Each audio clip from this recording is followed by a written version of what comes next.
There we go. So that will take me. Yeah, so we're going to be waiting probably another 5, 6, 7 minutes. Yeah. Thanks this minute. Okay, perfect. Yeah.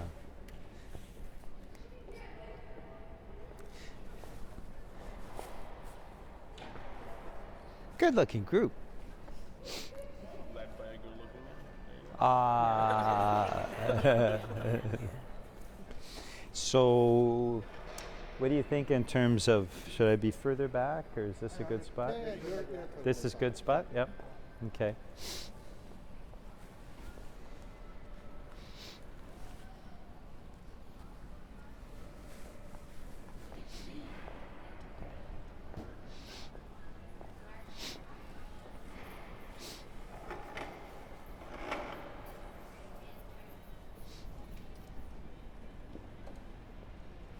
So just waiting till it finishes and see what it finishes. Yeah, yeah, because of CBC, because you're going live, so we promised to wait until the Conservatives are finished. Perfect. Yeah.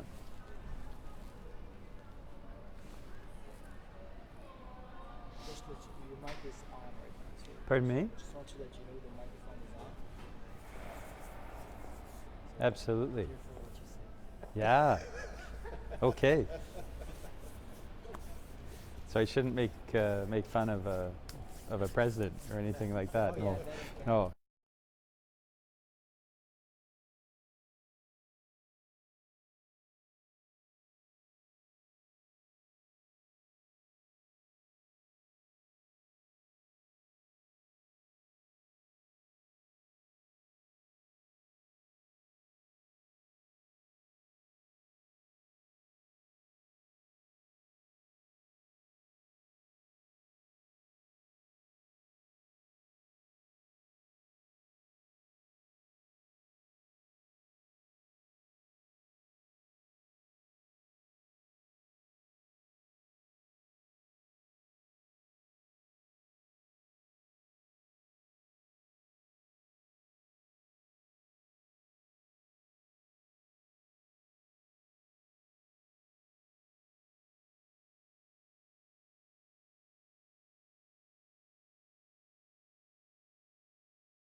We believe Canadians should be as well.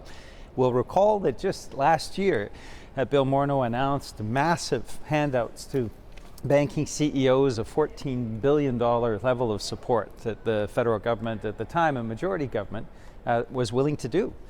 Well, since then, of course, we've seen Canadian families struggling. Canadian families are the worst, the most indebted. Any families in the industrialized world. The Canadian family debt crisis is profound and getting worse. At the same time, half of Canadian families are struggling to make ends meet over any given month. In fact, the statistics are very clear. Half of Canadian families are within $200 of insolvency in any given month. So the federal government should be providing supports for those families, and the fall economic update today really provides no real relief for those families that are struggling to make ends meet. What this economic update should have included is a real push to put in place universal single-payer Pharmacare. It should have included support so that Indigenous communities are no longer having to boil their water in order to have safe drinking water in their communities. It should have included a real urgent move to deal with the housing affordability crisis that is hitting so many of our communities across the country. It should have included real efforts to strike back against the climate change crisis that this year will cost the Canadian economy $5 billion. But instead, none of that was really addressed. Now, Bill Morneau and Mr. Trudeau have talked about putting in place some tax changes that benefit overwhelmingly families that earn six-figure incomes.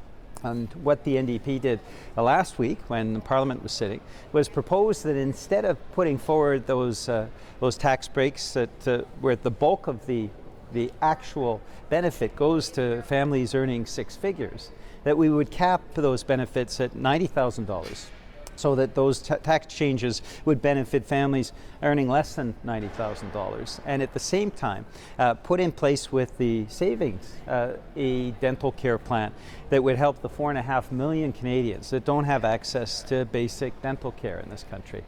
It's a win-win proposal because what it does is reduce the cost, the impacts on our healthcare system, at the same time as supporting families right across the country that are struggling to pay for their dental bills. These are the kinds of ideas that should have been included in the fall economic update, and it's, I think, disappointing to Canadians that the government still doesn't seem to get it. The NDP will be continuing to push, Jagmeet Singh and our entire caucus will continue to push this Liberal government, a minority government now, to make these changes that will actually benefit Canadian families. That's what Canadian families expect, and that's what Canadian families deserve. Alors, on est très dessus avec qu'est-ce qu'on a vu ce matin. On a une mise à jour économique qui fait quasiment rien pour aider les familles ordinaires. Là, les familles canadiennes sont en train de lutter avec un taux d'endettement qui est le pire parmi tous les pays industrialisés. Au même temps, on voit que les familles canadiennes moyennes ont la misère même de payer leur facture pour un mois donné. La moitié des familles canadiennes ont la misère de payer les factures. Puis s'ils ont $200 de moins, ils ne seront pas capables de payer toutes les factures qui sont là. Qu'est-ce qu'on a besoin et qu'est-ce que cette mise à jour économique aurait dû dire? C'est de parler justement de ces familles-là, de mettre en place un programme national d'assurance médicaments pour aider ces familles-là. Mettre en place des programmes pour aider les familles qui luttent contre le manque de logements abordables et aussi d'adresser une négligence chronique pour les communautés autochtones où là, les familles manquent même l'eau potable et souvent on voit que ces familles-là n'ont même pas les moyens pour payer leurs dépenses. Le gouvernement a proposé la semaine passée qu'il mette en place des changements dans le système d'impôt, mais ça va toucher surtout des familles, ça va aider surtout des familles qui gagnent 100 000 et plus. Qu'est-ce qu'on propose, c'est de mettre un plafond à 90 000 et au lieu de payer tous ces bénéfices aux familles qui gagnent 100 000 et plus, d'investir dans les soins dentaires pour les familles, les 4,5 millions des Canadiens qui manquent quand même des soins dentaires de base. Ça, c'est les genres d'idées qui pourraient faire une différence. C'est le genre d'idées que Jagmeet Singh amène et le caucus du MPD amène au Parlement. Puis on va continuer à pousser le gouvernement de prendre des bonnes décisions, des décisions qui vont aider les familles ordinaires plutôt que les familles les plus riches. L'année passée, on a vu Bill Morneau qui a donné 14 milliards de dollars aux chefs d'entreprise du système bancaire. Et là, au lieu de celle-là, on propose vraiment de mettre en place des investissements qui vont aider les gens.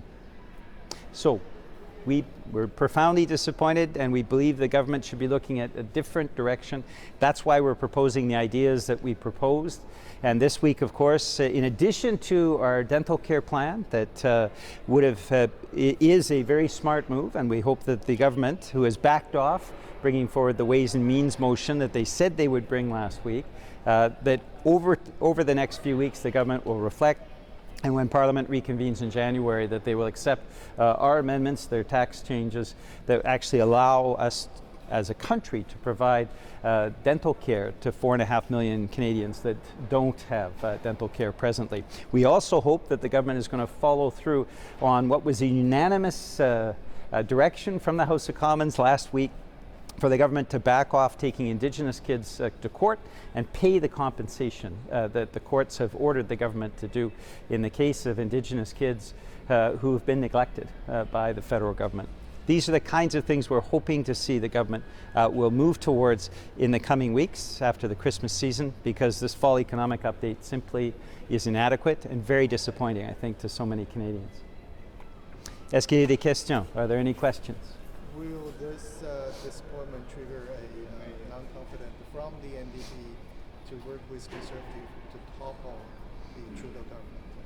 We're profoundly disappointed. We've said we want to make this parliament work. And when we look at the history of minority parliaments, Tommy Douglas fighting to get universal health care in this country, the NDP fighting to make sure that we put in place the Canada Pension Plan. When we look at the history of minority governments, the NDP has continued to push until we actually are able to obtain things for regular families. And the famous Jack Layton budget of 2005 is one example of that, where the Liberals wanted to put in massive supports for the corporate sector, and instead we stopped that and invested those funds, $5.5 billion in post-secondary education, public transit, and seniors, helping regular Canadians. So we'll continue to push. We hope that the government will understand that they are in a minority situation and that they need now to start thinking about regular Canadians. We hope they do that. And if we find that they're not listening in some time to come, then we'll make other decisions. But right now we believe our role is to push hard so that we actually get ideas and solutions in place that will help regular families. Monsieur Julian, le gouvernement fédéral a quand même pris une marge de manœuvre là, pour mettre en place tous ces engagements électoraux. Est-ce que vous pensez qu'il est souhaitable qu'il aille de l'avant avec un programme d'assurance médicaments qui est assez coûteux? Est-ce que, même si ça veut dire augmenter l'endettement, le ratio PIB, est-ce que vous pensez que le pays a les moyens de se permettre un programme comme ça? Mais oui, absolument. Le directeur du Parlement budgétaire a été très clair là-dessus. On épargne 4 milliards de dollars si on met en place un programme national d'assurance médicaments. Pour les entreprises, ils vont sauver autour de 6 milliards de dollars. Et il y a tellement de Canadiens qui sont endettés au coût, puisqu'on manque présentement un programme national d'assurance médicaments. Alors, la réalité, c'est que ce programme-là va nous sauver de l'argent et sauver aussi une pression qui existe sur notre système de santé. Mais en même temps, il faut mettre en place un système d'impôt équitable. On perd 25 milliards de dollars chaque année dans les paradis fiscaux. On n'a pas en place un système de taxes pour les super riches au Canada. si on prend ces mesures-là, on a assez d'argent pour investir, pour aider les familles ordinaires, sans qu'on est dans une situation de déficit structurel. Alors, l'NPD prend une approche différente, qui est plus saine et qui va nous donner des résultats plus pour les familles ordinaires, des investissements qui sont ciblés pour aider les familles, plutôt que d'aider les bien nantis et les super riches. So the question was around Pharmacare, and the reality is the parliamentary budgetary officer has said that a national Pharmacare program actually will save Canadians about $4 billion in all, save Canadian businesses about $6 billion, and at the same time help Canadian families that are struggling to pay for their medication. So what we intend to do with Pharmacare, we're going to continue to push this issue, is to put in place this program that helps our business sector compete, of course, and also helps Canadian families. We also believe that we need to move to a fair tax system. We lose $25 billion a year in overseas tax havens. Putting in place a super wealth tax for those who are the wealthiest in the country, a very small tax, 1% on $20 million or more of income, is something that would make a huge difference in terms of making sure that financially we can afford to make these investments. We don't believe in massive investments for the wealthy in this country or profitable corporations. We do believe in making investments that help Canadian families, and that's where we would put our priority. Mais c'est ça, vous pensez qu'à l'heure actuelle, avec la situation du pays, le Canada peut se permettre un tel programme? Mais oui, et le directeur du Parlement budgétaire a été très clair là-dessus, qu'en mettant en place un programme national d'assurance médicaments, qu'est-ce qu'on fait, c'est que on va aider notre système de santé, aider les provinces, bien sûr, aider les familles ordinaires, aider les commerçantes et les entreprises canadiennes. La réalité, c'est que tous les autres pays qui ont mis en place un système d'assurance santé, comme on a au Canada, ont aussi un programme d'assurance médicaments. On est le seul pays qui n'a pas cette mesure-là, qui veut dire que les gens ont leurs médicaments payés quand ils sont dans l'hôpital, et ils ne sont pas payés quand ils s'absentent de l'hôpital. Et moi, j'ai des concitoyens qui payent jusqu'à $1 000 par mois pour les médicaments qui sont nécessaires pour leur santé et même les garder en vie. $1 000 par mois, c'est insoutenable. Et alors, mettre en place ce programme-là va aider tout le monde. C'est pour ça que c'est important et nécessaire qu'on passe à un programme national d'assurance médicaments.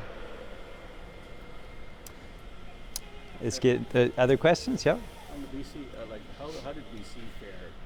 Like, I came a little late, but how did BC fare in this fiscal update? The fiscal update's disappointing for everybody, I think. There are very few measures that are taken, and when you contrast that with Mr. Morneau last year, $14 billion for the banking sector, it is unbelievable that this year what we're seeing from the government is so little action. There is some support for supply management. It's inadequate, but there is some support there that will help BC family that are in the supply managed sector, BC dairy farmers. But it's surprising how weak this fall economic update is when you can contrast it with how readily the Liberal majority government was willing to give billions of dollars to Canada's biggest corporations when they were in power. Now, in a minority parliament, they should be thinking about regular families and thinking about communities, and they seem to be ignoring that. What is a trade-off, right? When you bargain with somebody, what will you be willing to give up, hopefully to get what you get? Well, the first example, I think, is the issue of tax changes. We said that those tax changes that the Liberals are proposing, the benefits shouldn't be going to families earning six-figure incomes. It should be targeted to people who are really in the middle class, families earning $90,000 or less. And so what we have proposed to the government, and they have backed off they backed off last week trying to ram through their measures, so I think they're at least listening, is cap it at 90,000 and instead provide support for dental care for the 4.5 million Canadians that have no access to dental care. The fact that they don't have access to dental care has enormous ramifications for our healthcare system. Emergency room physicians have been talking about people coming because they have dental emergencies, coming into emergency rooms. The costs are in the tens of millions of dollars now. So by putting in place this measure around dental care, we're relieving some of the pressure from our healthcare system at the same time as providing supports for those families. So that's an example of taking what the Liberals proposed and making it much, much better.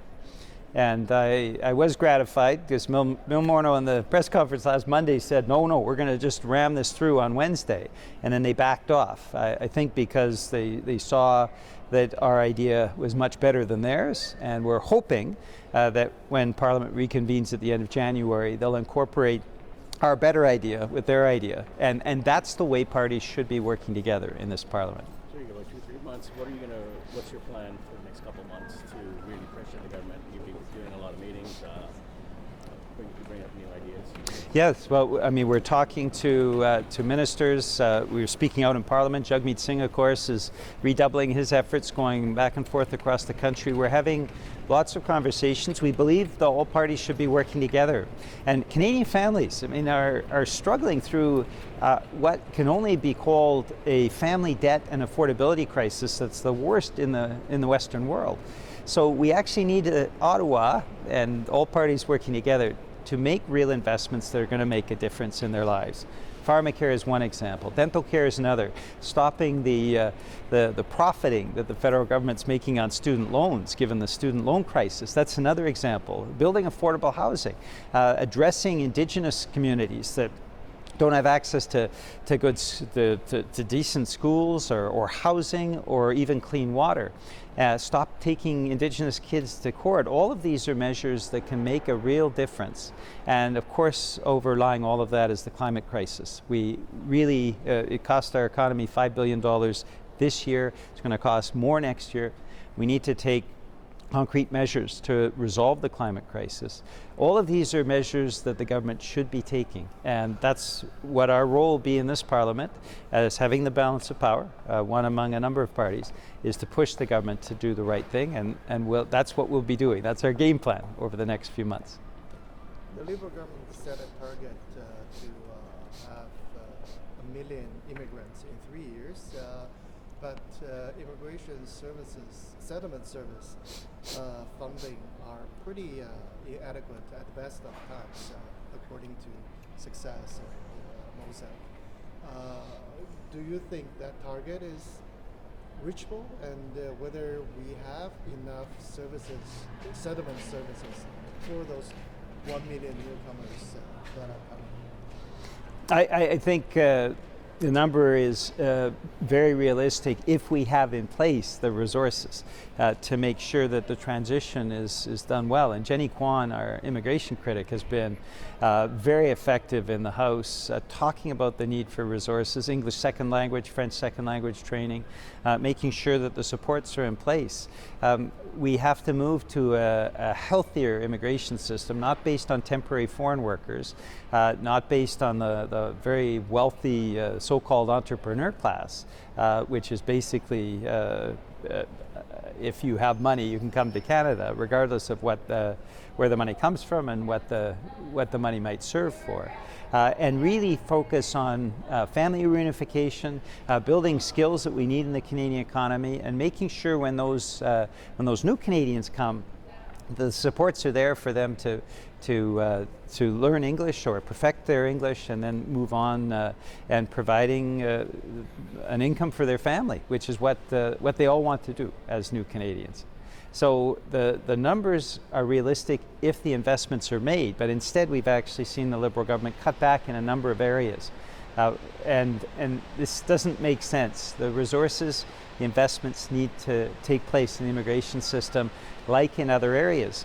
And that means stopping the handouts to overseas tax havens, putting in place a fair tax system, closing the tax loopholes that we're seeing, rolling back the massive subsidies that we saw last year and last year's fall fiscal update, making sure that government makes smart decisions. And our role in this minority parliament is to push the government to make better, smarter decisions that actually have a really positive impact on regular families, and we'll continue to do that. Are there any other questions? Est-ce qu'il y a d'autres questions? I'm good. Okay, thank you very much for coming. Merci beaucoup. Thank you.